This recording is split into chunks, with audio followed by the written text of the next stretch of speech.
Sixers took down the Boston Celtics tonight. Celtics coming in with one of the highest rated offenses in the NBA, and it feels like it's going to be that way all year long because they are launching threes. But tonight did not pay out in their favor as they lost to the Sixers. Joel Embiid, once again, balling at home. Tyrese Maxey, not as efficient from the field, but a win is a win is a win is a win.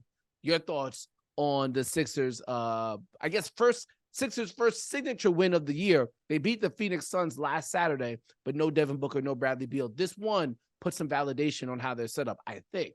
Philly can be really good when they want to be. They are deep. They have a lot of depth. Tyrese, even though didn't shoot well from three or from the perimeter, he did make a lot of floaters, and he made some big defensive plays in this game. You had 2 blocks that were pretty impactful. Joel is obviously a force, but they showed a little bit of maturity, but you could still see there was some mental lapses toward the end. There was about a 15-point lead with like 4 minutes to go, and they let Boston back in it. A couple simple turnovers, miscommunication, gave up some threes, gave up an N1, let Porzingis get hot. And actually, Porzingis had a chance to tie. Back in the day, those are the games that Philly normally probably would lose or end up going to overtime.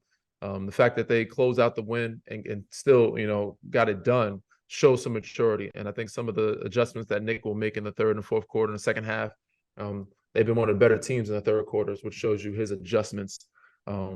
So in that aspect, they could be one of the top teams in the East. That's a good takeaway. The way you said they're, I guess, trusting each other, moving the ball, playing free. But for Boston just had a rough night as well. So it could be a good takeaway for them that we only lost by 3 points. Jaylen Brown had a struggled night. Drew didn't play his normal game. It was a rough shooting night for them, from my understanding. I didn't look at the numbers, but that's what I saw when I watched the game. But it was a hard-fought game, and I said right now it's so early. It's hard to tell who was the best team in the league, but both teams have a lot of good things to take away from this game, which was a really good challenge. Danny, as I also obviously cover the NFL and I do a lot of NFL betting, one of the things that I look at is second half production in terms of second half scoring, second half time of possession. That's in the NFL. And I think for me, at least, is how I evaluate how good a head coach is and their ability to make adjustments. Because in the NFL, you got to make adjustments for sure. You can't just rely on the talent on the field. And you poured out something and it made me look it up. You're right. Philadelphia is damn good in the third quarter. Actually, right now, their average scoring margin in the third quarter, 6.7 points. Number 1 in the NBA.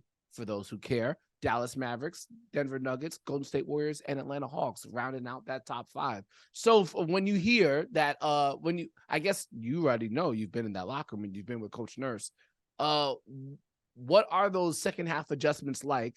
And I'm assuming you're attributing how well the Sixers play in that third quarter to Nick and the staff, to developing looking at what happened in the first half and trying to understand and trying to implement new changes for the second half, as opposed to just, some people will say, oh, they just played harder in the third quarter.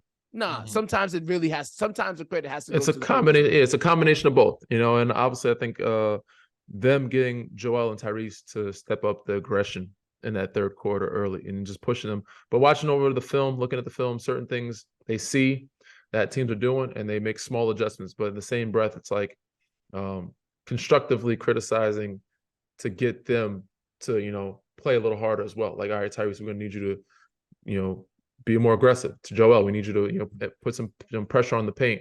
But in the same breath, it's like, all right, they're playing zone. This is what we need to do.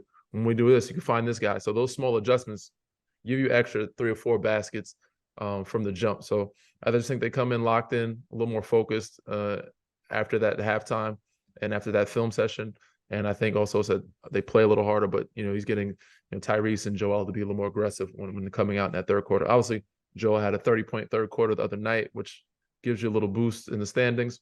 That's not going to happen every night, but if you can get him to enforce his will on the paint, it makes a big difference.